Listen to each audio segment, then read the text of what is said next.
2,000 years back in the land of the sages. Musings on Africa by the wise men of the ages. Out of Africa, always something new.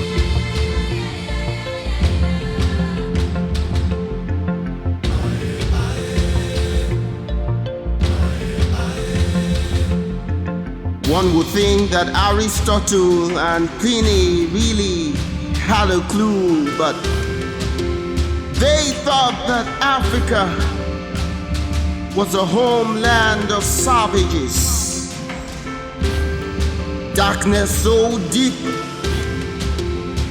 you could illuminate with the dark ages. Beast of no culture, breeds unknown to nature. Bare-chested hippos, unstark-breasted she-goats, trees for shelter, leaves for textile, the fighting bush tribes, the dying little child, twins for sacrifice, bloody paradise, bloodthirsty monsters with gory appetites. Ugh, I cringe to think that this, the inked of Mother Africa.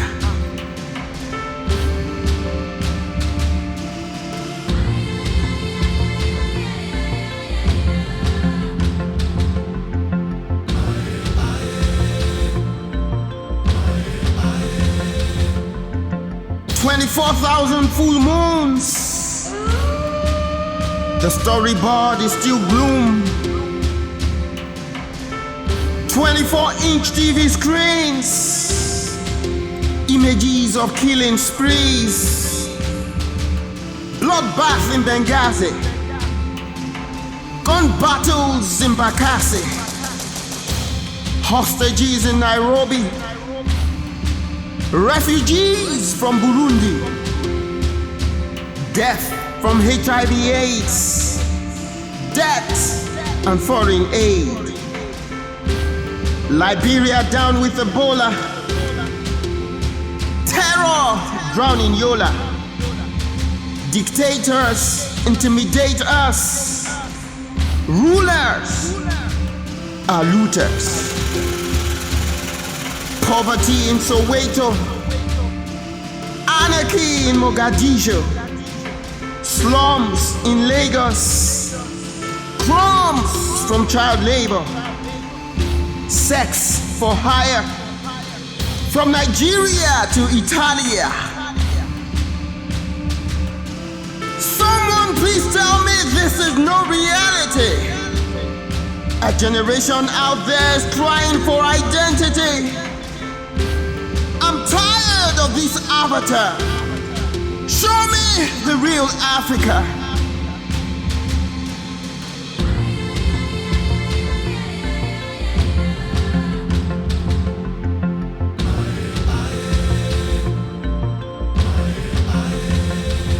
She's the motherland who dares to look the sun in the face. They call her the dark continent, but she lights up the world with her gaze. She is creative, imaginative, innovative, and inventive. Her history is a story of great kingdoms, and her stories full of wits and great wisdom. She shaped civilization long before the industrialization of nations. They call it fables, but it's visualization and imagination. She built the world's first spaceship with folk tales that gave wings to the tortoise.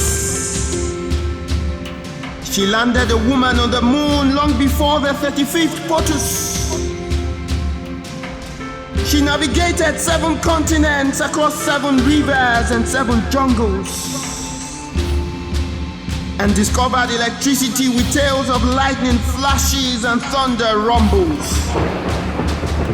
Her greatness is not in the obelisk of Axum, or the pyramids of Egypt, or the bronze heads of Ife, or the heights of Kilimanjaro, or the centers of Lenin from Fez to Timbuktu. Her greatness is in her people, soaring high like eagles, blazing through history like stars in the heavens. Sons and daughters at home and abroad, heroes of Africa, her gifts to the world.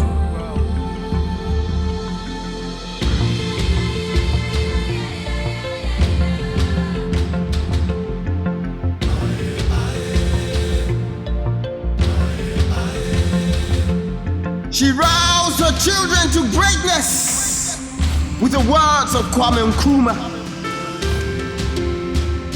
and stood up to oppression with the fight of Patrice Lumumba. She stunned the world with the songs of Miriam Makeba, and took a long walk to freedom in the jail cell of Madiba. She moved the world to tears with the voice of Salif Keita, and reshaped the Queen's vocab with the pen of Wole Soyinka. She led the nations with the brains of Kofi Annan, and scored great goals with the boots of Zinedine Zidane.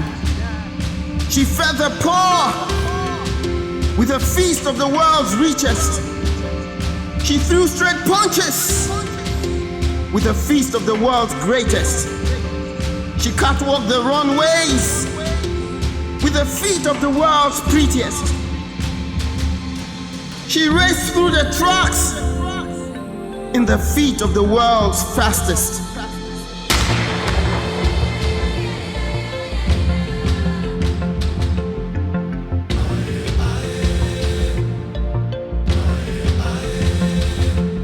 Oh no, she's not done yet.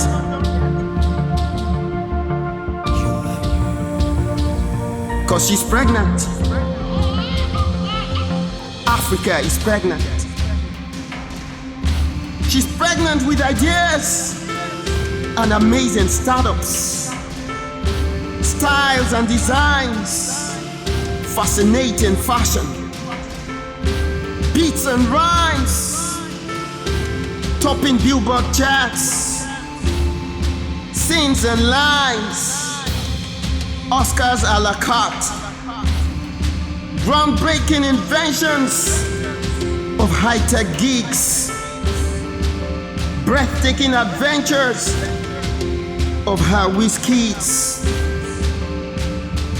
Goodbye to the negative stereotypes. Goodbye to the narratives of genocide.